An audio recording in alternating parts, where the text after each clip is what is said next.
Hello leaders, you're listening to In Between, a higher self-leadership podcast. I'm Valerie Sanjeevi, a business coach and leadership mentor. In my podcast, I wish to share my awareness on higher self-leadership and how we can integrate it in our leadership practice every day and see results. Higher self-leadership is in the awareness. Hello everybody, welcome back to In Between, a higher self-leadership podcast. Today, let's speak about a word that has shaped our lives as human beings, as leaders, as CEOs, and can be as well a driving force or a quiet prison. And this word is success. I wouldn't say that everybody wants success, but I think we can say that everybody thought about success. But did we ever stop and define what it means? And I want to take this time to contemplate this word. What does it mean, success? I feel that at the beginning of my journey, I think this word was a word that has always been there for me, actually. And the definition was more borrowed than mine. And it would be a definition taken from society, from parents, from business owners, from friends, from other CEOs, other leaders, from LinkedIn, from social media. And at one point, I felt that those definitions were not mine. And I think probably a lot of you will relate with that. For me, success at the beginning was more something to reach, a destination, a goal. And when I was going to be successful, then everything would be fine in my life. And usually, I think for most of us, not all of us, success might have a connotation with money. This is not for everybody, of course. And what I wanted to change for myself first is not to define success as something I would reach at one point, but more like something in evolution. And why do I say that? I want to take the analogy of the orchestra. In an orchestra, we are here to play music and symphony, and every one of us who are part of the orchestra are playing an instrument. The guitar, the violin, the bass, the battery, whatever. And if everyone is playing their own instrument and the notes that they are supposed to play at the right time, then we have something very harmonious, very nice, very smooth in the flow, and very pleasant to the ears. As opposed if everybody is doing something on their own, not taking care into account the other instruments or the conductor of the symphony, then it can become the chaos, the cacophony.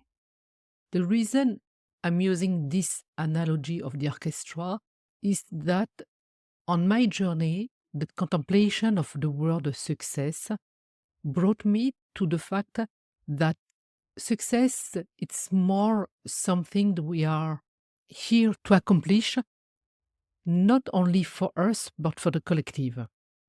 Meaning that we are here to play a note with our own instrument, and if we play our note properly, then it brings harmony within the collective.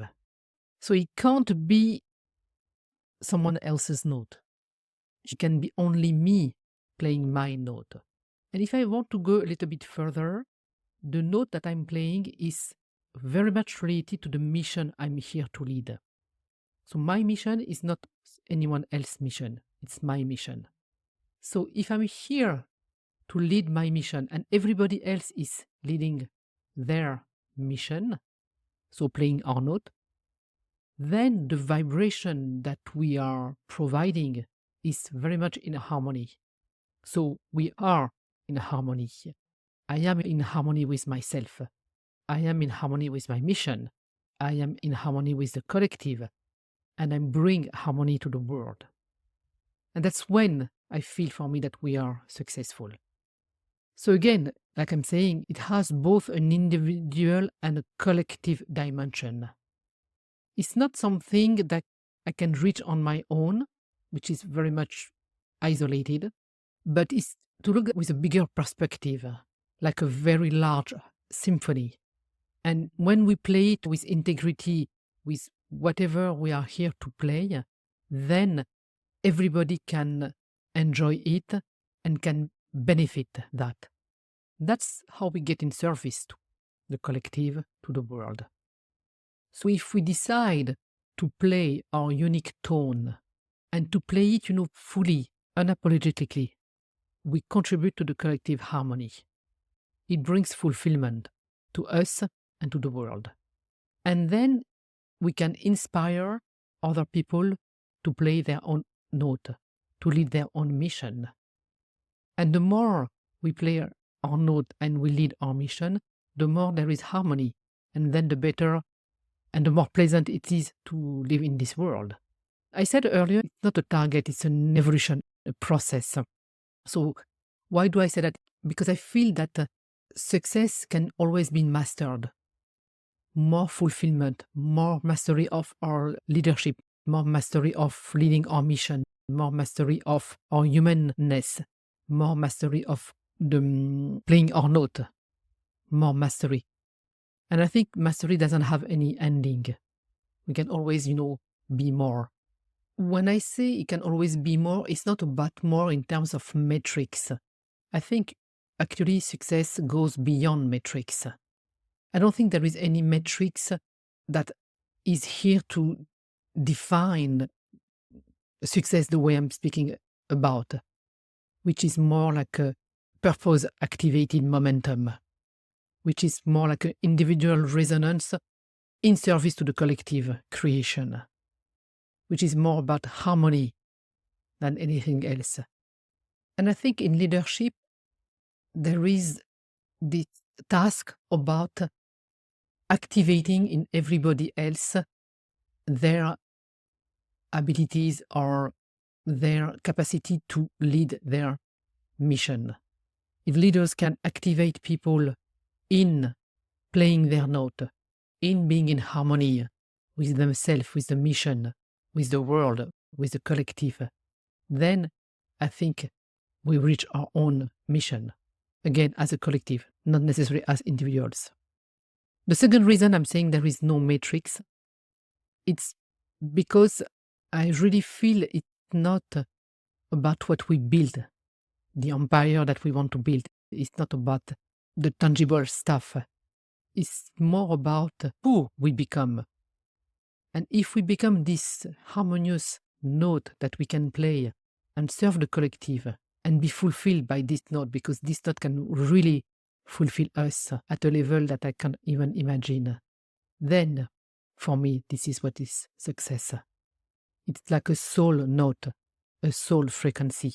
And if every soul is in frequency with their own note, then this is how we bring harmony in the world.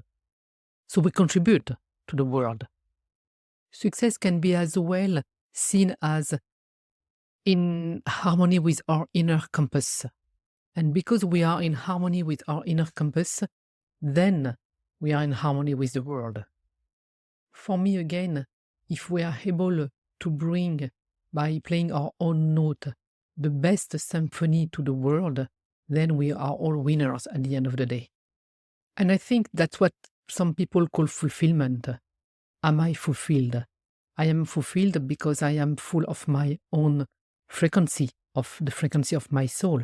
Then, if I let my soul, being completely and truly dwelling within me, then I'm serving the world. And I wish that leaders, we can inspire people to be that, to be our truth, to be our note, to be our frequency, so everybody can benefit and live in a more harmonious world and come here to play the creation game. Because at the end of the day, that's what life is about. playing the creation game. And for me, success is just the indicator that we are playing this game. Success as the matrix of being aligned with life. So I want to let you on this note, and I want to let you with this reflection. Are you chasing someone else's definition of success? Or are you tuned into your own frequency, your soul frequency? Are you leading your own mission? Are you inspiring people for them to lead their own mission? And that's, I think, our leadership's duty, to show that to the world. Thank you for listening.